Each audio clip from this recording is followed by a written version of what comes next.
Hello friends, welcome to open compass.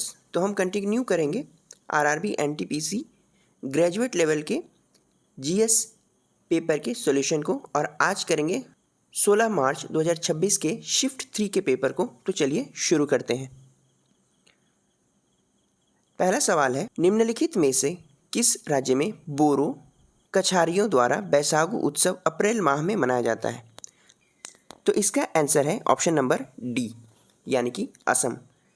बैसागु उत्सव बोरो कछारियों द्वारा अप्रैल माह में असम में मनाया जाता है। असम में कुछ और भी त्यौहार मनाए जाते हैं जिनके बारे में हम जानेंगे। तो पहला है बिहू। बिहू के 3 प्रकार होते हैं। पहला बोहाग बिहू, जिसे रोंगाली बिहू भी कहते हैं। दूसरा कट्टी बिहू, जिसे कोंगाली बिहू कहते हैं। और तीसरा माघ बिहू, जिसे भोगाली बिहू कहते हैं। फिर अम्बुबाची मेला। अम्बुबाची मेला कामाख्या मंदिर में मनाया जाता है, जो कि असम में है। फिर माजुली फेस्टिवल, देहिंग पटकाई उत्सव, अली ए लिगांग। अली ए लिगांग मिशमी समुदाय के लोगों के द्वारा मनाया जाता है। फिर मीदाम मीफी। मीदाम मीफी अहोम समुदाय के लोगों के द्वारा मनाया जाता है। फिर इसमें उड़ीसा दिया गया है, तो हम उड़ीसा के त्योहारों के बारे में जानेंगे। तो यहाँ मनाए जाने वाले त्योहारों में सबसे प्रमुख है रथ यात्रा, फिर नुआखाई, राजा परबा, बलि यात्रा, कोणार्क डांस फेस्टिवल, कलिंग महोत्सव, प्रथमाष्टमी और उत्कल दिवस। उत्कल दिवस उड़ीसा के स्थापना दिवस को मनाया जाता है, जो कि 1 अप्रैल को प्रत्येक वर्ष मनाते हैं। फिर देखते हैं कर्नाटक के बारे में। तो कर्नाटक में नाडा हब्बा, जिसे मैसूर दशहरा कहते हैं। फिर कंबाला, करगा शक्तियोत्सव, महामस्तकाभिषेक, वैरामुडी यात्रा और मेलुकोट्टे नामक त्यौहार मनाए जाते हैं। महामस्तकाभिषेक में गोमतेश्वर भगवान की पूजा की जाती है और यह श्रावण बेलगोला कर्नाटक में मनाया जाता है। फिर देखते हैं बिहार के बारे में। तो बिहार में मनाया जाने वाला सबसे प्रमुख त्यौहार है छठ पूजा। फिर हरिहर क्षेत्र मेला, जिसे सोनपुर मेला भी कहते हैं। यह मेला एशिया का सबसे बड़ा पशु मेला है। फिर सामा चकेवा। सामा चकेवा बिहार के मिथिला क्षेत्र में मनाया जाता है। इसमें सामा चकेवा 2 पक्षियों की प्रजाति है जिनकी पूजा की जाती है। फिर बिहुला, बिशारी, पितृपक्ष मेला। पितृपक्ष मेला बिहार के गया जिला में मनाया जाता है। और मधुश्रावणी। आगे बढ़ते हैं, प्रश्न संख्या 2। तो 1999 में शुरू की गई कृषि बीमा योजना NAIS के लिए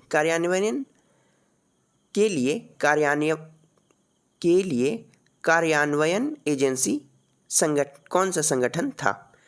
तो यह था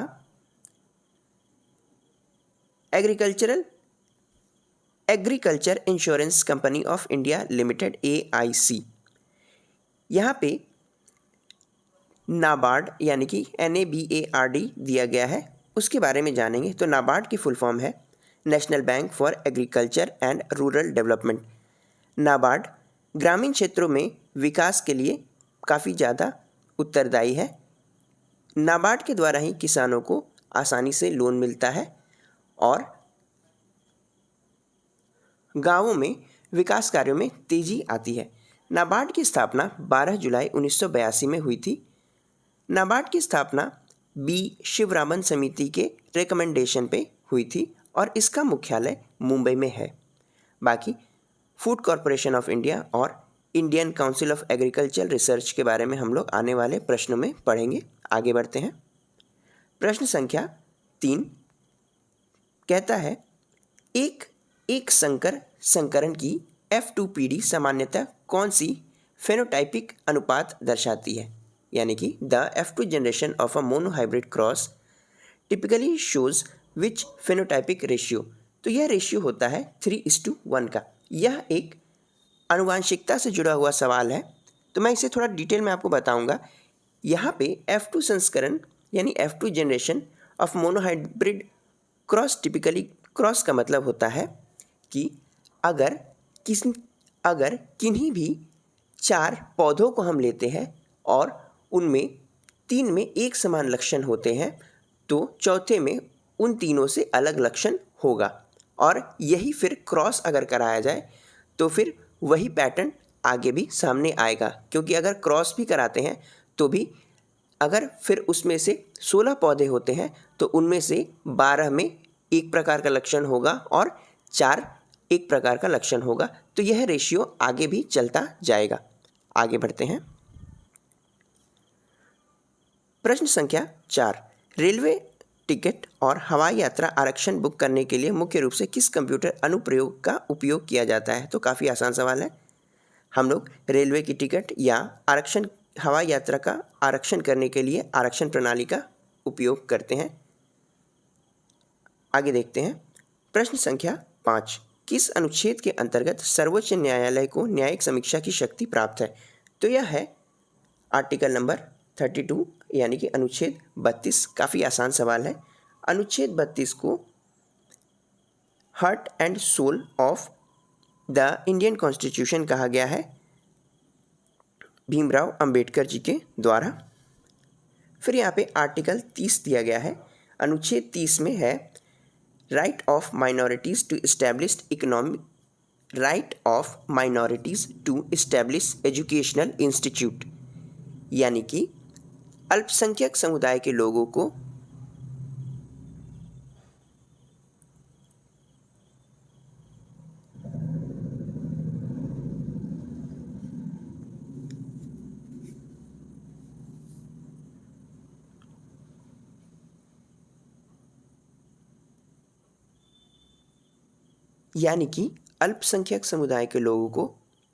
अपनी शिक्षा एवं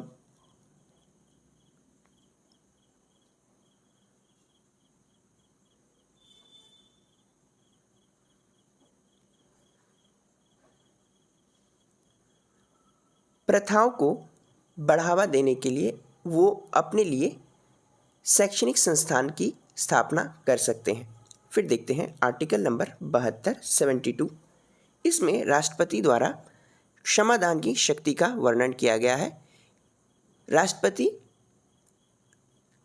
सजा प्राप्त हुए व्यक्ति की सजा को कम कर सकते हैं, बदल सकते हैं या उसकी अवधि को या सजा की प्रकृति को बदलकर या सजा की प्रकृति को बदल सकते हैं। फिर देखते हैं आर्टिकल नंबर 124। अनुच्छेद 124 कहता है भारत में एक सुप्रीम कोर्ट होगा। इसी से मिलता जुलता एक दूसरा अनुच्छेद है 214। 214 अनुच्छेद कहता है कि भारत में प्रत्येक राज्य में एक हाई कोर्ट यानी कि उच्च न्यायालय होगा। तो 124 का मतलब है सुप्रीम कोर्ट और 214 का मतलब है हाई कोर्ट। आगे बढ़ते हैं। प्रश्न संख्या 6, किसी जिले में सर्वोच्च न्यायिक प्राधिकरण किस न्यायालय को माना जाता है? तो काफ़ी आसान सवाल है। किसी भी जिले में डिस्ट्रिक्ट कोर्ट सर्वोच्च न्यायिक प्राधिकरण होता है। सबसे ऊंचा जुडिशियल अथॉरिटी डिस्ट्रिक्ट कोर्ट को माना जाता है किसी भी जिले में। आगे बढ़ते हैं। प्रश्न संख्या 7, पदार्थ की वह अवस्था जिसमें कण एक दूसरे से बहुत दूर होते हैं और यादृच्छिक तथा तेजी से गति करते हैं वह है? तो आसान सवाल है, गैसीय अवस्था। यहाँ पे एक प्लाज्मा अवस्था प्लाज्मा स्टेट के बारे में कहा गया है। जब किसी भी पदार्थ को बहुत ही ज़्यादा टेम्परेचर पे गर्म किया जाता है तो पदार्थ के एटम से उसके इलेक्ट्रॉन अलग हो जाते हैं और फ्री आयन बनाते हैं। इसी पदार्थ की अवस्था को प्लाज्मा अवस्था कहते हैं। चूँकि इसमें फ्री आयन होते हैं, यह बिजली का काफ़ी अच्छा चालक होता है। हमारे ब्रह्मांड में मौजूद वस्तुओं में लगभग 99% प्लाज्मा अवस्था में ही है। प्लाज्मा अवस्था में उपलब्ध वस्तुओं के कुछ उदाहरण हैं सूर्य और जितने भी तारे हैं वो सभी। उसके बाद आसमान से गिरती हुई बिजली भी प्लाज्मा अवस्था का ही उदाहरण है। फिर प्लाज्मा टीवी जो हम देखते हैं। उसके बाद जो नियॉन का साइन बोर्ड लगा रहता है दुकानों के बाहर, आप देखते हैं चमकीला साइन बोर्ड लगा रहता है, वो भी प्लाज्मा अवस्था का उदाहरण है। आगे बढ़ते हैं। प्रश्न संख्या 8, चेरियाल स्क्रोल पेंटिंग भारत के किस राज्य से संबंधित है? तो यह संबंधित है तेलंगाना से। तेलंगाना में चेरियाल स्क्रॉल पेंटिंग प्रचलित है। फिर देखेंगे जो ऑप्शंस में दिए हुए हैं उन राज्यों से संबंधित पेंटिंग के बारे में। तो सबसे पहले देखते हैं कर्नाटक के पेंटिंग के बारे में। तो कर्नाटक में प्रसिद्ध है मैसूर पेंटिंग, गंजीफा आर्ट, उसके बाद चित्तारा आर्ट। फिर आंध्र प्रदेश में कलमकारी और थोलू बोम्मालता पेंटिंग प्रसिद्ध है। फिर देखते हैं तमिलनाडु में, तमिलनाडु के लिए तंजौर पेंटिंग काफ़ी प्रसिद्ध है। आगे बढ़ते हैं। प्रश्न कहता है एक छात्र पीडीएफ के अंदर कोई शब्द ढूंढना चाहता है तो कौन सा शॉर्टकट की इसमें मदद कर सकता है। तो काफ़ी आसान सवाल है, कंट्रोल एफ। कंट्रोल एफ का उपयोग हम किसी भी पीडीएफ में किसी भी शब्द या अक्षर को ढूंढने के लिए करते हैं। कंट्रोल एफ का उपयोग माइक्रोसॉफ्ट वर्ड में भी होता है। कंट्रोल जी का भी उपयोग करते हैं हम लोग शब्दों को ढूंढने के लिए, और कंट्रोल जी से हम शब्दों को ढूंढने के साथ साथ उन्हें किसी दूसरे शब्द से रिप्लेस भी कर सकते हैं। फिर यहाँ पे कंट्रोल सी दिया हुआ है। कंट्रोल सी का अर्थ है कॉपी करना। फिर कंट्रोल टैब दिया हुआ है। कंट्रोल टैब के उपयोग से हम लोग एक टैब से दूसरे टैब में स्विच कर सकते हैं। फिर कंट्रोल वी काफ़ी आसान है। कंट्रोल वी का उपयोग पेस्ट करने के लिए किया जाता है। कंट्रोल सी का उपयोग कॉपी करने, कंट्रोल वी का उपयोग पेस्ट करने, और कंट्रोल एक्स का उपयोग हम लोग कट करने के लिए करते हैं। आगे बढ़ेंगे। प्रश्न संख्या 10। लोकसभा या किसी राज्य विधानसभा के लिए प्रत्येक आम चुनाव से पहले राष्ट्रपति किसके बाद क्षेत्रीय आयुक्तों की नियुक्ति करते हैं। तो यह नियुक्ति होती है चुनाव आयोग से परामर्श करने के बाद। आगे बढ़ते हैं। प्रश्न संख्या 11। दिसंबर 2025 में भारत और रूस ने रेलॉस समझौते पर हस्ताक्षर किए। इस समझौते का मुख्य उद्देश्य क्या है। तो इस समझौते का मुख्य उद्देश्य है भारत और रूस के बीच पारस्परिक सैन्य रसद समर्थन की सुविधा प्रदान करना। तो रेलोस के बारे में जानते हैं। रेलोस का फुल फॉर्म है reciprocal exchange of logistics support, और इस पे हस्ताक्षर दिसंबर 2025 में हुए। 12 जनवरी 2026 से प्रभावी है। इसके अंतर्गत भारत और रूस एक दूसरे के देश में 3000 सैनिक, 5 वॉरशिप और 10 फाइटर एयरक्राफ्ट रख सकते हैं। आगे बढ़ते हैं। प्रश्न संख्या 12 पर चलते हैं। तो प्रश्न संख्या 12 कहता है निम्नलिखित में से किस वैज्ञानिक ने परमाणु द्रव्यमान की अवधारणा दी। तो परमाणु द्रव्यमान यानी कि एटॉमिक मास की अवधारणा जॉन डाल्टन ने दी थी। फिर यहाँ पे जे थॉमसन है ऑप्शन में। तो जे थॉमसन ने 1898 में plum pudding model of atom दिया था, जिसमें उन्होंने समझाया था कि एक एटम पॉजिटिव चार्ज का गोला होता है जिसमें इलेक्ट्रॉन जो कि नकारात्मक चार्ज लिए होते हैं वह समान रूप से फैले होते हैं। इसे वाटरमेलन एटॉमिक मॉडल भी कहा गया, लेकिन इसे रदरफोर्ड जी ने गलत साबित किया अपने अल्फा स्कैटरिंग एक्सपेरिमेंट की वजह से। रदरफोर्ड ने सोने के बहुत ही पतले शीट पर अल्फा किरणों की बौछार की, जिसमें लगभग 18,000 अल्फा कणों में से एक बिल्कुल 180 डिग्री पर वापस लौट गया, बाकी सारे इधर उधर बिखर गए। तो इस बात से यह पता चला कि एटम के बीच में एक पॉजिटिव न्यूक्लियस होता है और बाकी सारी जगहें खाली होती है, ना कि एटम में पॉजिटिव चार्ज चारों तरफ समान रूप से वितरित होता है। और इस तरह से अर्नेस्ट रदरफोर्ड ने न्यूक्लियस की भी खोज की। अभी देखते हैं प्रश्न संख्या 13। प्रयाग प्रशस्ति इलाहाबाद स्तंभ लेख, जिसमें समुद्रगुप्त की विजयों का विवरण है, की रचना किसने की। तो प्रयाग प्रशस्ति की रचना हरिसेन ने की है। यहाँ पे और भी लेखकों के नाम हैं जो कि हम देखते हैं। तो पहला है विशाख दत्त। तो विशाख दत्त ने मुद्रा राक्षस नाम की किताब लिखी है। फिर बाण भट्ट ने हर्ष चरित्र लिखा है। कालिदास ने बहुत सारी किताबें लिखी हैं, कुछ को मैं बता देता हूँ। तो कालिदास ने मेघदूतम, अभिज्ञान शाकुंतलम, कुमार संभवम, ऋतु संहार, इस तरह की किताबें लिखी है। पुस्तक और लेखकों के लिए मैंने 2 वीडियो चैनल पर डाल रखे हैं, आप उन्हें ज़रूर देखें। उन दोनों वीडियो से पुराने और नए लगभग सारे तरह की पुस्तक और लेखक आपके कवर हो जाएंगे। आगे बढ़ते हैं प्रश्न संख्या 14 पे। तो यह एक कैलकुलेशन का प्रश्न है।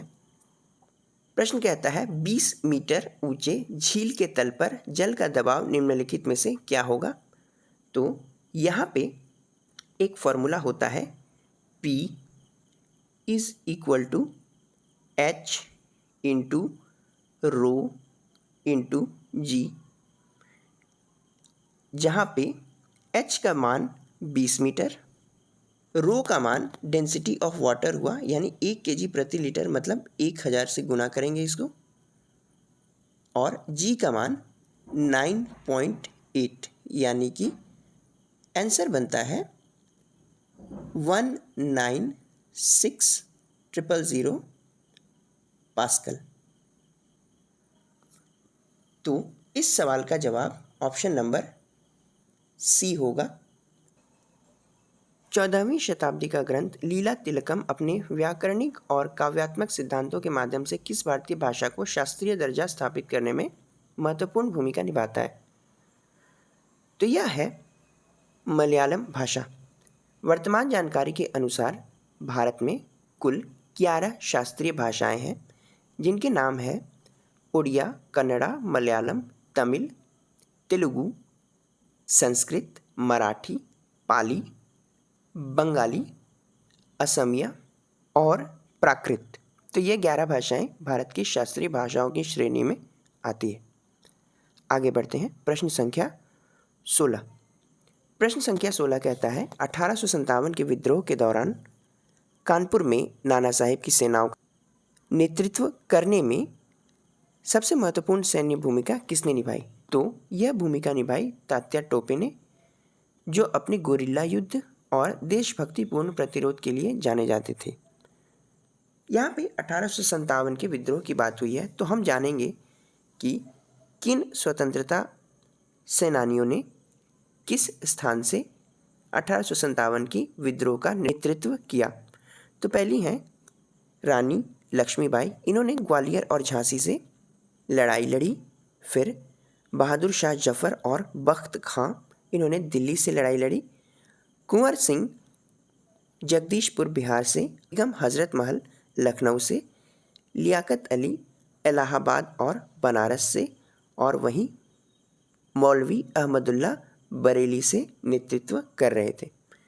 आप मुझे बताएंगे कि 1857 के विद्रोह की शुरुआत किस तारीख को हुई थी। आगे बढ़ते हैं प्रश्न संख्या 17। तो प्रश्न संख्या 17 कहता है 1838 से 1848 के दौरान फराजी आंदोलन के दौरान बंगाल में ब्रिटिश सरकार के विरुद्ध पहले कर न देने वाले अभियान का संयुक्त रूप से नेतृत्व किसने किया। तो यह नेतृत्व किया शरीयतुल्लाह खान और दादू मियाँ ने। ऑप्शन बी में लिखा है सिद्धू मुर्मू व कानू मुर्मू। तो सिद्धू मुर्मू और कानू मुर्मू 1855 का संताल विद्रोह का नेतृत्व किया। 1855 का संताल विद्रोह झारखंड और बिहार में व्याप्त था। आगे बढ़ते हैं प्रश्न संख्या 18। तो प्रश्न कहता है श्री ABCD विधानसभा का सदस्य बनना चाहते हैं। भारत के संविधान में विधानसभा का सदस्य बनने के लिए न्यूनतम आयु क्या निर्धारित है। तो विधानसभा का सदस्य बनने के लिए न्यूनतम निर्धारित आयु 25 वर्ष है। यहाँ पे 21 वर्ष भी दिया हुआ है। तो पंचायत का या वार्ड का सदस्य बनने के लिए न्यूनतम आयु 25 वर्ष है। उसके बाद किसी भी राज्य के गवर्नर, देश के राष्ट्रपति व उपराष्ट्रपति बनने के लिए न्यूनतम आयु 35 वर्ष है। राज्यसभा का सदस्य बनने के लिए न्यूनतम आयु 30 वर्ष है। वहीं लोकसभा का सदस्य या विधानसभा का सदस्य बनने के लिए न्यूनतम आयु 25 वर्ष है। आगे बढ़ेंगे। प्रश्न संख्या 19। प्रश्न संख्या 19 कहता है, आरबीआई और केंद्रीय सरकार के बीच मार्च 1997 के समझौते के अनुसार 1 अप्रैल 1997 से किस प्रथा को समाप्त कर दिया गया? तो यह प्रथा थी ट्रेजरी बिल जारी करने की प्रथा, यानी कि एड हॉक ट्रेजरी बिल्स, तदर्थ ट्रेजरी बिल। आगे बढ़ते हैं। प्रश्न संख्या 20। तो संयुक्त राष्ट्र के मानवीय मामलों के समन्वय कार्यालय की 2025 वित्तीय ट्रैकिंग सेवाएं रिपोर्ट के अनुसार वैश्विक मानवीय सहायता में यूएई से ऊपर स्थान पाने वाले 2 योगदानकर्ता कौन हैं? तो ये दोनों हैं यूरोपीय यूनियन, यूरोपीय संघ और संयुक्त राष्ट्र अमेरिका। आगे बढ़ेंगे। प्रश्न संख्या 21। केंद्रीय मंत्रिमंडल द्वारा दिसंबर 2025 में स्वीकृत नया तीसरा प्रक्षेपण मंच किस इसरो केंद्र में स्थापित किया जाएगा? तो यह स्थापित किया जाएगा सतीश धवन अंतरिक्ष केंद्र में। पहले से 2 प्रक्षेपण मंच सतीश धवन अंतरिक्ष केंद्र में मौजूद हैं, तीसरा भी वहीं स्थापित किया जाएगा। एक और रॉकेट प्रक्षेपण केंद्र तमिलनाडु के कुलशेखरपट्टनम में भी बन रहा है, जिसकी आधारशिला 2024 में रखी गई थी। आगे बढ़ते हैं। प्रश्न संख्या 22। प्रश्न संख्या 22 कहता है, किस हिमालयी क्षेत्र में अधिक ऊंचाईगत विविधताएं हैं? तो यह होगा ऑप्शन नंबर सी, पूर्वी हिमालयी क्षेत्र।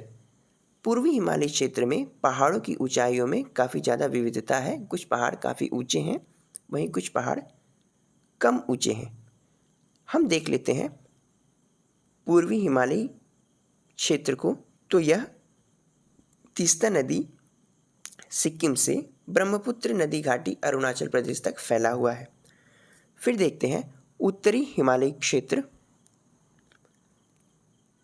यह पश्चिम में सिंधु नदी से लेकर पूरब में नामचा बरवा तक फैला हुआ है। इसे हिमाद्री के भी नाम से जानते हैं और यह हिमालय पर्वत श्रृंखला के सबसे ऊंचे पर्वतों की श्रृंखला है, जिसकी औसत ऊंचाई 6000 मीटर है और चौड़ाई 25 किलोमीटर है।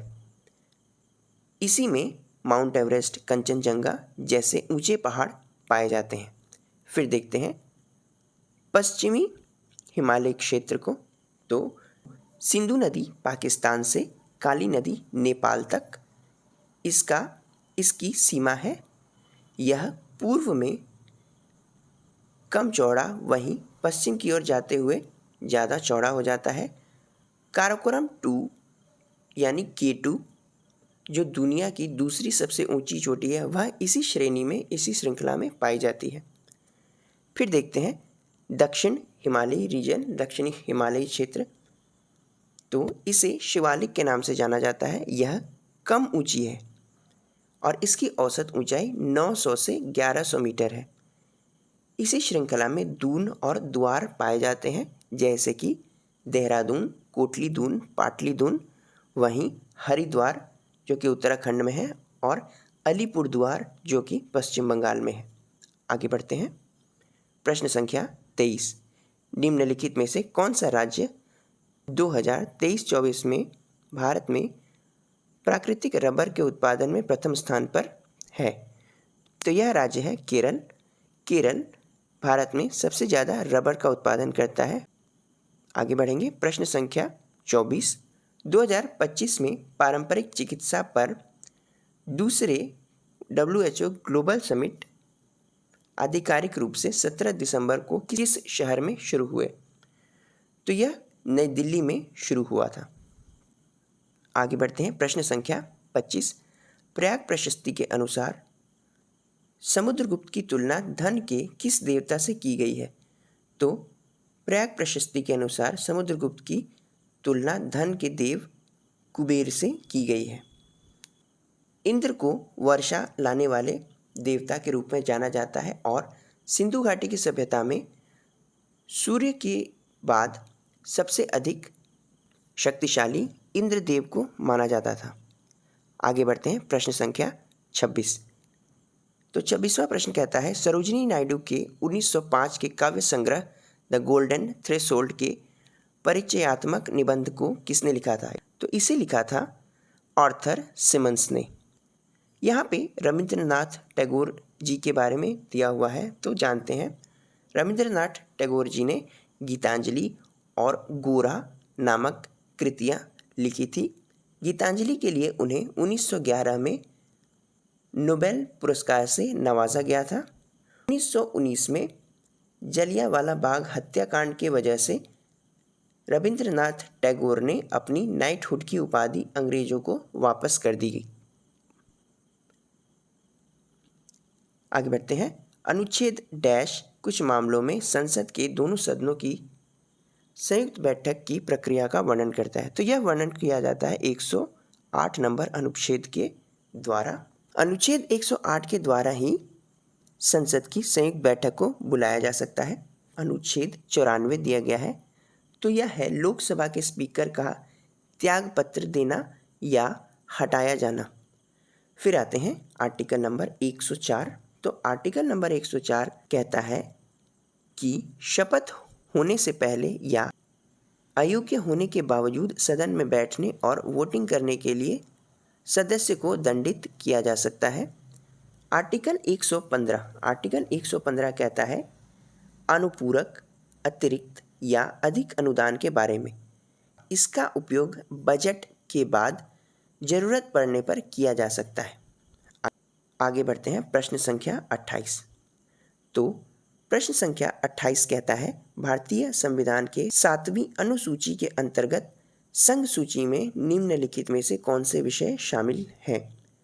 तो रक्षा, विदेशी मामले और नागरिकता संघ सूची में शामिल हैं। वहीं स्थानीय सरकार, बाजार और मेले, पुलिस, सार्वजनिक स्वास्थ्य, कृषि, शिक्षा, वन और विवाह, ये सारे मामले राज्य सूची यानी कि स्टेट लिस्ट में शामिल किए गए हैं। आगे बढ़ेंगे, प्रश्न संख्या 29। अगस्त 2025 में शुरू किए गए ब्लू स्काइज 2025 अभियान का प्राथमिक उद्देश्य क्या था? तो यह उद्देश्य था शहरी वायु प्रदूषण को कम करें। फिर देखते हैं प्रश्न संख्या 30। भारत में जनगणना अधिनियम डैश की कानूनी प्राधिकृति के अंतर्गत प्रत्येक 10 वर्ष में एक बार की जाती है। तो यह अधिनियम है जनगणना अधिनियम 1948, जिसका उपयोग करके भारत में प्रत्येक 10 वर्ष पर जनगणना की जाती है। हमारे यहाँ अंतिम जनगणना 2011 में हुई थी। उसके बाद 2021 की जनसंख्या को कोरोना महामारी की वजह से टाल दिया गया था, जिसकी शुरुआत अभी कुछ महीने पहले ही हुई है। जनगणना से जुड़े कुछ फैक्ट हम जानेंगे। तो भारत की पहली जनगणना 1872 में लॉर्ड मेयो के शासनकाल में हुई थी। फिर 1881 लॉर्ड रिपन के शासनकाल से नियमित रूप से प्रत्येक 10 वर्षों में भारत की जनगणना की जाने लगी। भारत के पहले जनगणना के आयुक्त थे W. प्लॉडेन। फिर स्वतंत्र भारत की पहली जनगणना 1951 में हुई। फिर देखेंगे अगला प्रश्न नंबर 31। निम्नलिखित में से कौन सा भारत में LPG सुधारों का लाभ नहीं माना जाता है? तो यह है व्यापार प्रतिबंधों में वृद्धि। LPG रिफॉर्म, LPG सुधार, जिसे लिबरलाइजेशन, प्राइवेटाइजेशन और ग्लोबलाइजेशन रिफॉर्म्स भी कहा जाता है। 1991 में इस सुधार को लाया गया। उस समय भारत के वित्त मंत्री श्री मनमोहन सिंह थे और भारत के प्रधानमंत्री PV नरसिम्हा राव जी थे, जिन्होंने LPG रिफॉर्म लाकर भारत को वैश्विक बाजार के लिए खोल दिया, जिससे बहुत सारे निजी कंपनियां भारत में आई और उन्होंने व्यापार का विस्तार किया, जिससे भारतीयों को भी काफ़ी ज़्यादा मदद मिली और उन्हें चुनाव करने के लिए ज़्यादा विकल्प मिलने लगे। आगे बढ़ते हैं। प्रश्न संख्या 32। निम्नलिखित में से कौन सा महाद्वीप भूमध्य रेखा द्वारा नहीं काटा जाता? तो यह महाद्वीप है यूरोप। यूरोप को भूमध्य रेखा द्वारा नहीं काटा जाता है।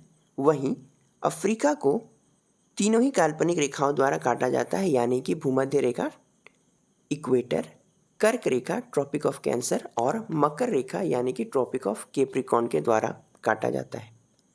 आगे बढ़ते हैं। प्रश्न संख्या 33। रिपोर्ट कार्ड तैयार करना, छात्र अभिलेखों का रखरखाव करना और प्रश्न पत्र बनाना मुख्यतः कंप्यूटर अनुप्रयोग के किस क्षेत्र से संबंधित कार्य है? तो यह है शिक्षा प्रशासन का कार्य। आगे बढ़ते हैं। प्रश्न संख्या 34। भारत में 1951 से 1991 के दौरान संतुलित क्षेत्रीय विकास को किस नीतिगत समझौते ने सीमित किया? तो यह किया कृषि बनाम उद्योग ने। आगे बढ़ेंगे। प्रश्न संख्या 35। कौन सी कंप्यूटर प्रणाली विशेषता इसे कुछ ही सेकंड में अत्यंत जटिल गणनाएं करने में सक्षम बनाती है? तो यह काफ़ी आसान सवाल है। अगर कुछ चंद सेकंड में काफ़ी ज़्यादा गणनाएं की जाती है तो कंप्यूटर के तेज होने की विशेषता के बारे में बात की जा रही है। ऑप्शन नंबर डी इसका सही जवाब होगा। आगे बढ़ते हैं। प्रश्न संख्या 36। निम्नलिखित में से कौन अंतर्राष्ट्रीय कलाकारों के साथ अपने सहयोग के लिए जाना जाता है और एक प्रसिद्ध तबला उस्ताद थे? तो यहाँ बात हो रही है जाकिर हुसैन साहब की, जो कि काफ़ी प्रसिद्ध तबला वादक हैं। अल्लाह रखा खां किशन महाराज भी तबला में प्रसिद्धि हासिल कर चुके हैं। इनके नाम से भी प्रश्न पूछे जा सकते हैं। यहाँ पे हरि प्रसाद चौरसिया जी के बारे में लिखा गया है। तो हरि प्रसाद चौरसिया बांसुरी वादक थे और यह सनैया घराना से संबंध रखते थे। इनके अलावा पन्नालाल घोष भी बांसुरी के क्षेत्र में काफ़ी प्रसिद्ध नाम है, इसे आप याद रखेंगे। फिर सज्जाद हुसैन मैंडोलिन के प्लेयर हैं, मैंडोलिन बजाते हैं। उसके बाद E.M. सुब्रमण्यम, तो E.M. सुब्रमण्यम घटम वादक हैं, घटम यानी कि घड़ा। आगे बढ़ते हैं। प्रश्न संख्या 37।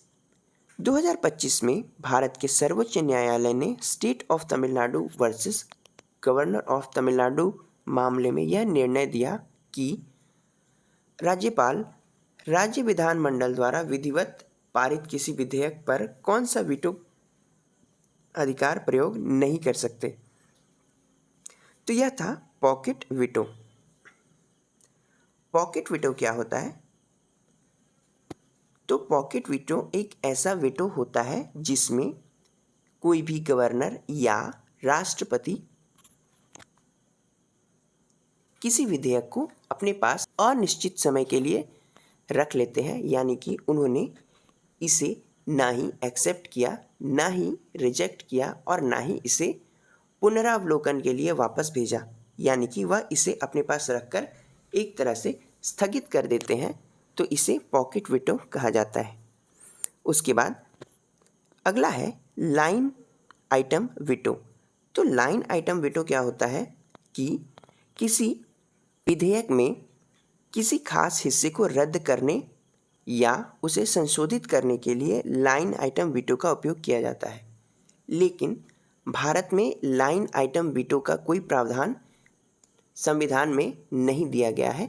लाइन आइटम वीटो का उपयोग अमेरिका के राष्ट्रपति और अमेरिका के गवर्नर करते हैं। आगे बढ़ते हैं। प्रश्न संख्या 38 को देखते हैं। दिसंबर 2025 में पंजाब सरकार ने घने शीतकालीन कोहरे के दौरान स्कूली बच्चों की सुरक्षा सुनिश्चित करने के लिए किस नीति के सख्त प्रवर्तन का निर्देश दिया? अनिवार्य दृश्यता उपाय, कम गति, रिफ्लेक्टर, हेडलाइट और फॉग लाइट। तो यह था सेफ स्कूल व्हीकल पॉलिसी, सुरक्षित स्कूल वाहन नीति। इसी के तहत पंजाब सरकार ने दिसंबर 2025 में स्कूली बच्चों की सुरक्षा को सुनिश्चित करने के लिए सख्त प्रवर्तन का निर्देश दिया था। फिर देखेंगे प्रश्न संख्या 39।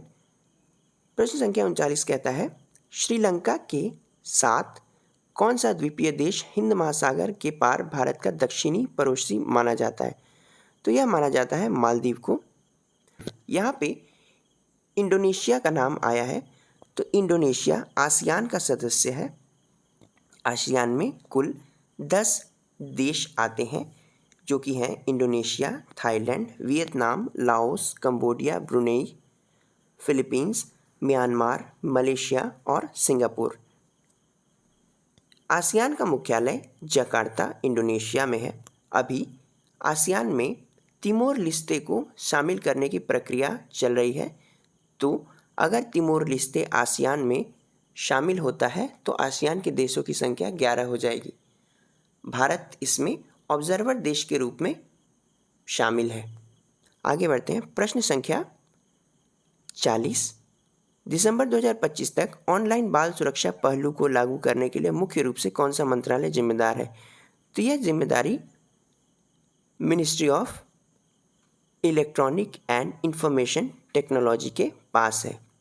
यानी बच्चों से जुड़े ऑनलाइन हरासमेंट या बुली की रोकथाम के लिए ministry of electronics and information technology एक महत्वपूर्ण भूमिका निभाता है। तो यह थे 16 मार्च 2026 के शिफ्ट 3 के 40 प्रश्न, जिन्हें हमने समाप्त किया। इससे जुड़े कुछ महत्वपूर्ण फैक्ट जाने, और यह आपके आने वाले RRB NTPC के अंडर ग्रेजुएट एग्ज़ाम के लिए काफ़ी महत्वपूर्ण है। आगे मैं इस सीरीज़ को कंटिन्यू करूँगा और जितने भी शिफ्ट हुए हैं उनके प्रश्नों को सॉल्व कराऊँगा, जिससे आप आने वाली परीक्षाओं के लिए अच्छी सी तैयारी कर सकें। अगर आपको ये वीडियो अच्छा लगा हो तो लाइक करें, वीडियो को शेयर करें अपने फ्रेंड्स के साथ। मैं इस तरह के एग्ज़ाम ओरिएंटेड टॉपिक्स पर वीडियो बनाता रहता हूँ, तो आप ओपन कैंपस को ज़रूर सब्सक्राइब करें। मैं मिलूँगा आपसे नेक्स्ट वीडियो में, तब तक के लिए थैंक यू।